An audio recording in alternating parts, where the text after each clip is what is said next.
राजा ban बड़े ही पाखंडी राजा हुए।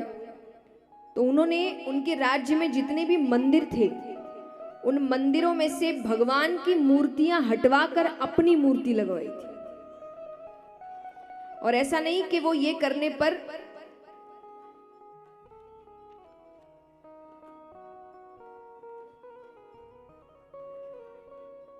जिनको बात करना वो पीछे जाके बैठे,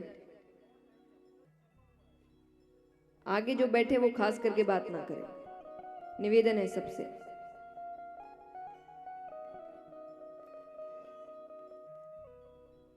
तो उन्होंने अपनी मूर्तियां लगवाई। और अब ऐसा नहीं कि ये मूर्ति लगवाने के बाद वो कह दे कि भाई मैं राजा हूं, मैं कुछ भी कर सकता हूं। वो इसका तर्क देते। वो कहते कि शास्त्रों में लिखा गया है कि एक राजा के अंदर 6 देवता निवास करते हैं, इस हिसाब से मैं ही भगवान हूं, मेरी पूजा करो। प्रजा परेशान हो जाती है तो ऋषिगणों के पास जाती है। ऋषिगण पहले तो समझाते हैं पर वो सभी ऋषिगणों का निरादर करने लगते हैं। अच्छा, अगर प्रेम बहुत है तो क्रोध भी बहुत है ऋषिगणों में, उनको गुस्सा बहुत जल्दी आता है।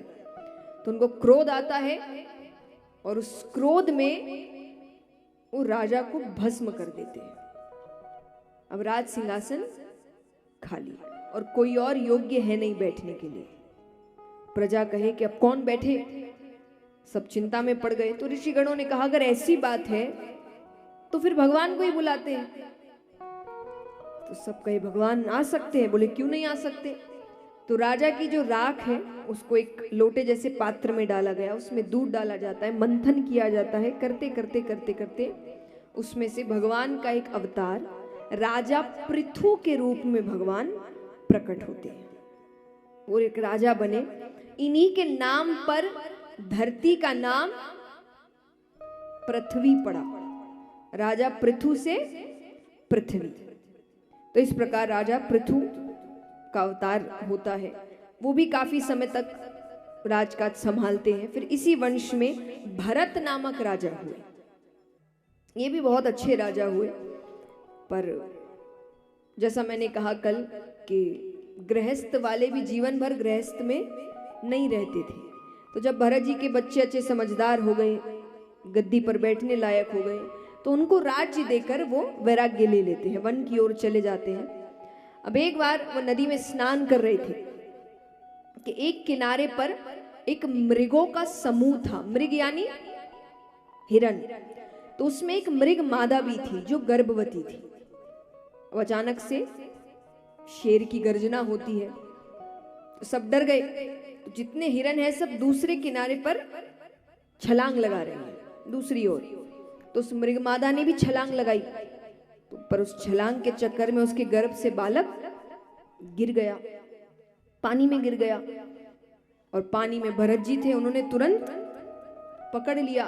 और पर इस प्रकार बालक का जन्म हुआ तो जो माता है उसकी मृत्यु हो गई और भरत जी के सामने हुई।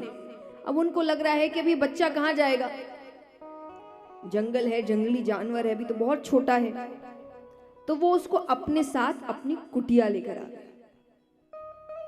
अब दिन भर वो उसी के साथ रहते, सोए तो उसके साथ, उठे तो उसके साथ, पूजा करे तो उसके साथ, भोजन करे तो उसके साथ। अब मनुष्यों का ये स्वभाव है कि अगर आप 24 घंटे किसी के साथ बिता रहे हैं तो मोह पड़ जाना स्वाभाविक है।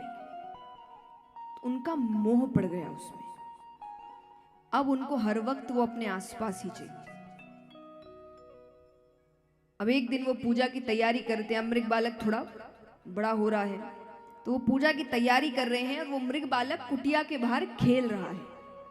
उनको लगा कि अभी खेलने देते हैं, जब पूजा की तैयारी हो जाएगी तब अंदर बुला लूंगा और फिर साथ में बैठकर पूजा करेंगे। लेकिन बाहर एक मृगों का समूह आता है। अपने जैसों को देखकर वो उनके साथ चला गया, उसका मोह नहीं पड़ा। अब थोड़ी देर बाद पूजा की तैयारी खत्म करके वो बाहर आते हैं तो मृग बालक कहीं दिखता नहीं है। पागल हो जाते हैं, पूरे वन में ढूंढ रहे हैं मेरा मृग बालक कहां गया, मेरा मृग बालक कहां गया, पर वो कहीं नहीं मिलता। अब समय बीतता है, साल बीतते हैं। अब उनकी उम्र हो गई है, अंत समय आता है। अंत समय में भी सोचिए, इस व्यक्ति ने वैराग्य लिया है। वैराग्य का मतलब यह कि आप मोह माया से दूर जा रहे हैं। तो अंत समय आया है, और अंत समय में भी उनके मुख में क्या नाम है? मेरा मृग बालक कहां गया। कहते हैं कि अंत समय में जिसका नाम मुख से लो वही योनि प्राप्त होती है। इसीलिए भगवान का नाम कहा जाता है कि जन्म मृत्यु के चक्कर से छुटकारा मिल जाए। तो दूसरी योनि उनको मृग योनि प्राप्त हुई, पर क्योंकि अपने राज्य काल में उन्होंने इतने पुण्य किए थे कि उनको इस योनि में सब कुछ याद था, तो वो सही समय पर